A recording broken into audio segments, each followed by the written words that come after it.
Okay, hello YouTube. Today I'm going to be doing an experiment. I'm going to be looking at, are the moves that win the most statistically for white, are they actually fundamentally sound? So this is kind of the weird experiment that I'm doing. And I'm going to be doing it once with the Lichess database and once with the Masters database for white.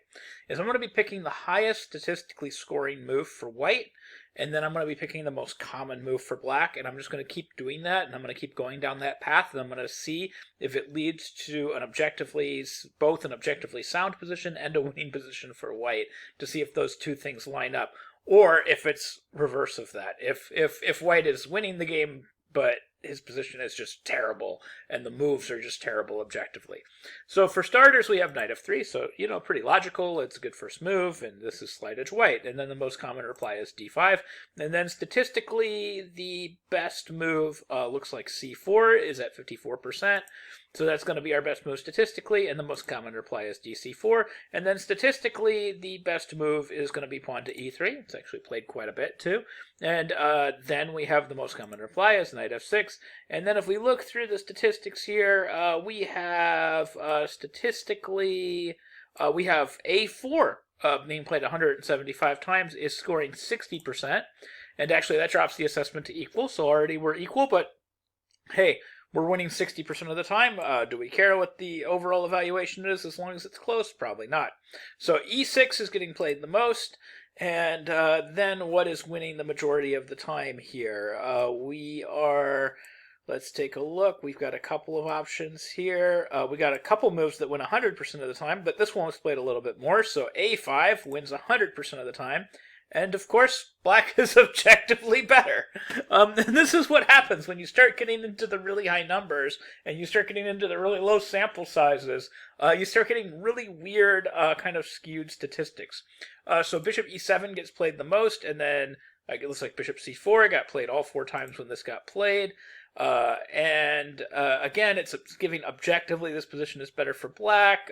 Castles got played the most, and then what's the highest win percentage for white? Well, either b3 or b4 are both being given as 100% because there's only one game in the sample, and let's see, they're probably both terrible. Okay, so b3 is advantage black. Of course, why wouldn't it be? This is terrible.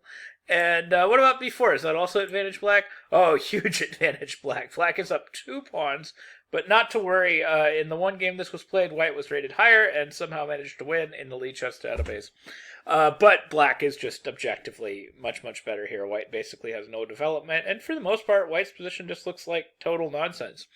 So let's see if this logic train holds up in the Masters database. So we're going to go to the Masters database. We're going to go all the way back to the beginning, and we're going to take a look and see what move scores the highest in the Masters database. Well, it's actually g3.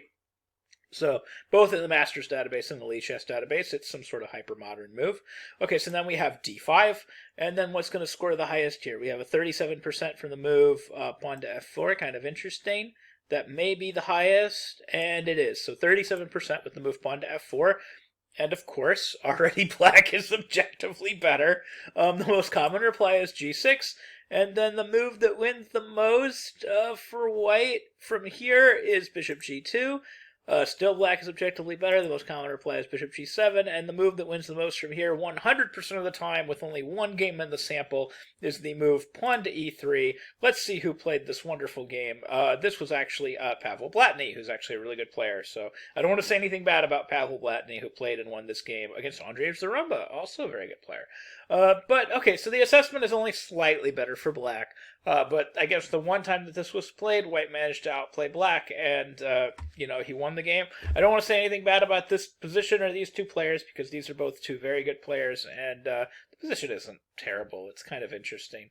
But yeah, definitely slight edge black. So, again, we run into this thing where statistically, apparently the opening that did the absolute best for white, super small sample size, not a great position for white. It almost seems consistently when I do this type of thing where I look at statistically what moves are doing the best. Eventually you get down to a super small sample size where of course 100% of the games are wins, and it's just it's just horribly skewed by the result and has nothing to do with the objective evaluation of the position. So kind of an interesting experiment. It's again, none of these openings are being given as advice.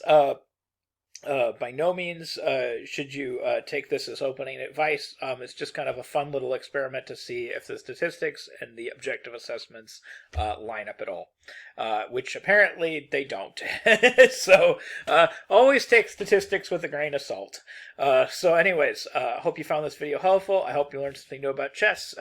Please, if you like content like this, hit that like button, hit subscribe, click on your notification icon. Thank you very much for watching.